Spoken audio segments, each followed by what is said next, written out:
Congo Esengo TV. Vous s'abonnez et la place Union Sobozali, vous s'abonnez à Congo Esengo Télévision. Congo Esengo TV vous informe en temps réel à Congo Esengo TV. Ce site vous informe comme si vous étiez au Congo.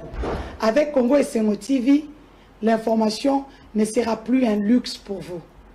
Allez, abonnez-vous. Maître Fabrice Pelende, je rappelle que vous êtes président de la jeunesse à venir du MLC. Avec vous, je ne sais pas comment est-ce que vous avez accueilli ces forums qu'on n'attendait pas, organisés par l'Université de Liège avec le soutien de l'Union européenne ici à Kinshasa. Vous savez, c'est triste et malheureux. La RDC est un grand pays souverain. Et cette souveraineté, nous la tirons par l'autonomie territoriale, par la population et par les gouvernements que nous avons. Nous sommes en relation avec d'autres États sous forme de traités via les organisations internationales. Mais ça donne un discrédit, puisque moi, en fait, je ne vois pas de lien institutionnel entre l'Université de Liège et la République démocratique du Congo, qui est un État souverain. Je pense qu'il ne faudrait pas minimiser l'État congolais. Je pense que c'est réduire trop bas notre population. Vous imaginez une seule seconde, l'université de Kinshasa entreprendre des démarches pour aller trouver des solutions dans la crise belge? C'est inconcevable. C'est-à-dire que sur le plan institutionnel, c'est comme un déni de la valeur d'un État. Je pense que nous sommes assez matures ici au Congo pour prendre des initiatives qui vont nous amener vers une souveraineté. Et les étudiants de l'université de Liège ne sont pas accrédités pour le faire, puisqu'il n'y a d'abord aucun rapport institutionnel qui lie la République démocratique du Congo et l'université de Liège. C'est quand même grave. On pouvait comprendre si cette initiative venait des organisations internationales ou des institutions internationales. Mais vous parlez là d'une simple université. Mais c'est extrêmement grave. Le pays est quand même institutionnalisé. Maître Fabrice Pelende, est-ce que vous avez le sentiment, comme beaucoup de Congolais, que cette démarche-là de Prof Bokabamba a été menée pour court-circuiter la démarche de Jacques Joly et compagnie à travers... Mais on peut le voir ainsi, puisque nous avons en face de nous des réfracteurs. Nous avons en face de nous des personnes machiavéliques qui, en fait, leur mission profite à la prise en otage du peuple congolais. Le peuple doit se libérer, il se libérera un jour. Mais ils savent, c'est comme j'ai dit, la démarche des 13 est une démarche initiée par les Congolais. On devait d'abord observer cette démarche. On ne peut pas aller concomitamment une démarche initiée par les Congolais et une démarche initiée par un regroupement d'individus qui viennent d'une université, qui n'ont aucun mandat politique, qui n'ont aucun soubassement juridique pour venir s'ingérer dans la chose institutionnelle du Congo. C'est extrêmement grave. Mais nous savons pourquoi ils font cette démarche en dehors du Parlement, parce que nous le savons tous que le Parlement n'est pas favorable aux réformes que le peuple attend, puisque c'est là le bas qui blesse. Les institutions qui nous ont produit les élections depuis 2006, 2011, 2018 ont été factices. Ces institutions ont été fabriquées par M. Kamila et sa bande. M. Jean Romance, le pays est dans une misère indescriptible. Le pouvoir public n'existe plus. Les sociétés de l'État sont en faillite, quasi inexistantes. Aujourd'hui, le peuple congolais n'a plus rien. Le peuple congolais ne tire même plus de miettes, mais il survit. Il n'y a aucun projet social. Les mêmes conditions pour voir que nous sommes dans un semblant. Puisqu'ici, il s'agissait d'un état de droit, comme on le décrit. Aujourd'hui, Kamer est en prison. Les mêmes conditions qui ont porté Kamer en prison, ce sont les mêmes conditions que Matata Pono a géré Boukangalonzo. Pourquoi il n'est pas interpellé? Pourquoi Matata Pono, après avoir spolié l'argent public, allait construire l'université? Ça se passe dans quel pays dans le monde? Allez-y comprendre que c'est le pouvoir politique qui doit être restauré. Et si cela doit être le cas, ça doit être vraiment effectif et fonctionnel. Le peuple congolais a assez souffert. Nous accéderons à un vrai développement si nous avons des institutions légitimes, venant également de cette même population. Les institutions de la République constituent un talent d'Achille pour le pays et le FCC s'érigira à tout moment comme épée de Damoclès pour nuire les intérêts de l'État. Et c'est à ce moment-là que la population doit intervenir. Puisque si le FCC refuse d'aller dans cette démarche qui amènera le salut institutionnel, mais la population doit tirer des conséquences. L'occupation bat son plein à travers ces groupes d'individus qui se cachent dans le FCC et nous interpellons et un parlement qui œuvre contre les intérêts de la population. Et la population subit ça sans réaction, sans méandre d'effort et tout cela d'une manière exécrable. Nous subissons au fait l'idée des oppresseurs et à travers le parrainage de certains politiciens de nos pays. Nous devons démanteler tout cela. Et pour démanteler tout cela, il nous faut une souveraineté réelle. Cette souveraineté-là, nous savons tous où la chercher, vers des institutions d'appui à la démocratie qui produiront de vrais dirigeants. Puisque ce que nous avons ici, ce sont des institutions fabriquées, taillées sur mesure pour continuer à servir et à prendre en otage le peuple congolais. Tout le monde le sait. Voilà. L'article 5 de notre constitution est clair. Il dit que non, le peuple ne s'exprime que par voie de référendum et par voie électorale. Comment nous organisons cette scène politique-là pour faire en sorte que les personnes qui seront réellement à la tête des institutions proviennent réellement de la population? C'est ça le problème. Donc il faudrait qu'il y ait un arbitrage neutre. Alors, l'arbitrage dans les cas d'espèce se trouve à travers nos institutions d'appui à la démocratie, telles que la CENI. La CENI est une institution qui produit la légalité institutionnelle des personnes qui sont censées diriger. Mais dans les cas d'espèce, nous le savons tous qu'il y a infiltration, inégalité de chances dans les chefs de personnes qui ont organisé cette loi pour que, en fin de compte, que leurs intérêts puissent être mis en première position. Je pense que les dirigeants politiques ont été écartés illégalement en se servant des interprétations juridiques farfelues et fallacieuses. Nous comprenons que ce sont des démarches farcistes pour écarter la volonté de la population. Les 13 personnalités ici s'engagent autour de cette question politique qui dérange le peuple congolais, puisque nous le savons tous qu'il y a des personnes qui sont plus fortes que des institutions. Aujourd'hui, je peux vous donner un exemple du ministère de la décentralisation.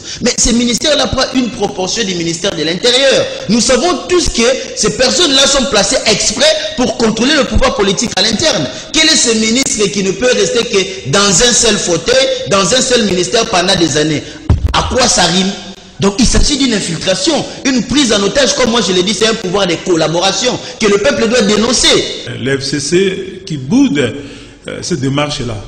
Et est-ce qu'on peut trouver un consensus sans que l'FCC ne soit impliqué? Le FCC ne vit que de la fraude. Le pouvoir du FCC ne se repose que sur le mensonge politique, ne se repose que sur la prédation. Faisant référence à la volonté populaire, le FCC sera écarté. Ils savent que dans ce consensus, c'est leur intérêt qui sera mis à mal.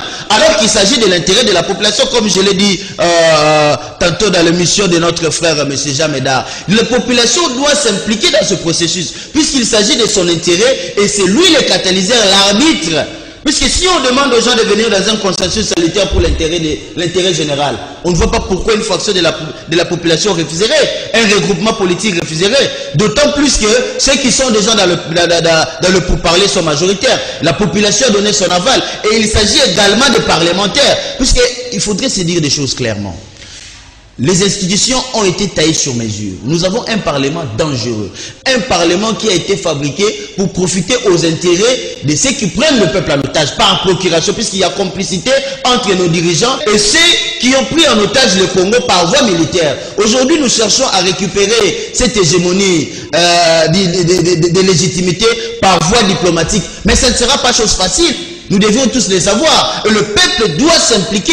Puisque si le FCC refusait de venir dans le pourparler, il sait clairement qu'il s'écarte de la scène politique. Il le sait clairement. Mais la population également... Maître Fabrice, parce que le groupe de 13 dit que toutes les consultations qui sont menées, en tout cas les recommandations ou les propositions de réforme de la loi électorale ou d'autres lois concernant le cycle électoral, tout cela va en tout cas être déposé au niveau des institutions.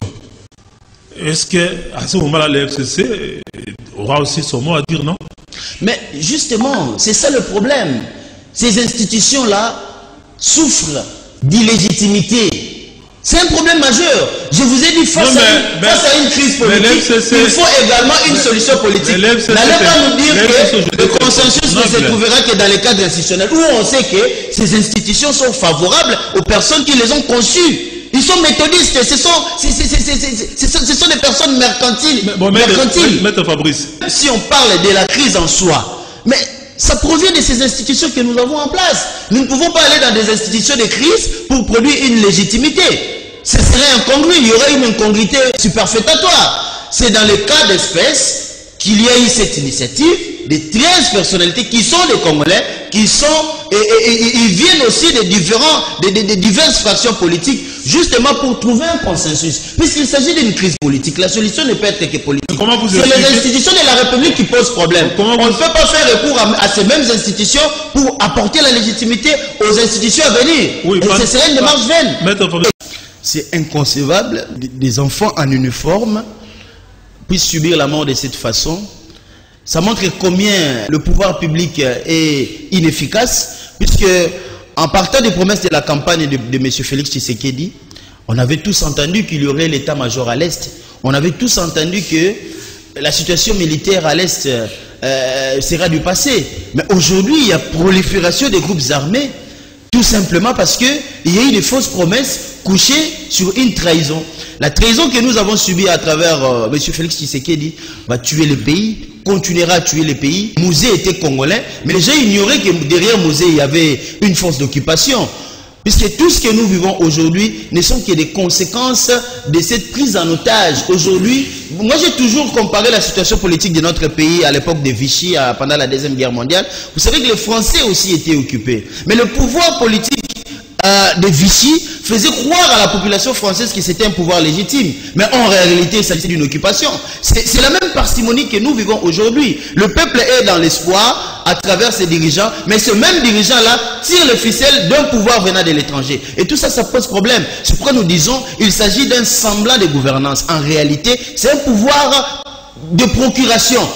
Mais nous le savons tous qu'aujourd'hui, le Congolais est maté parce qu'il est divisé. Aujourd'hui, le tribalisme bat son plein.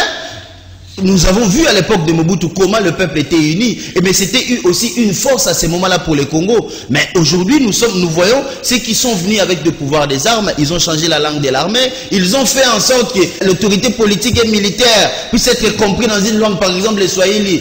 Et c'est aussi une forme discriminatoire. En ce moment-là, vous écartez ceux qui parlent Kikongo, vous écartez ceux qui parlent Swahili.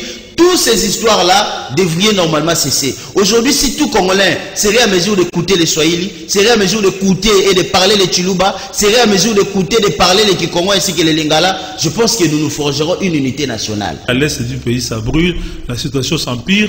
Pour le moment, qu'est-ce qu'on peut avoir comme solution? Je pense que la question de l'Est, avec des personnes comme Jean-Pierre Bemba à la tête du pouvoir public, je pense que ça serait un jeu d'enfant. Yahweh salanga nabala na pesa b'invité na ngai ba invitation ya sonité oyo nzambe ya b'invitation maison given azali. Abonnez-vous Congo Esengo TV.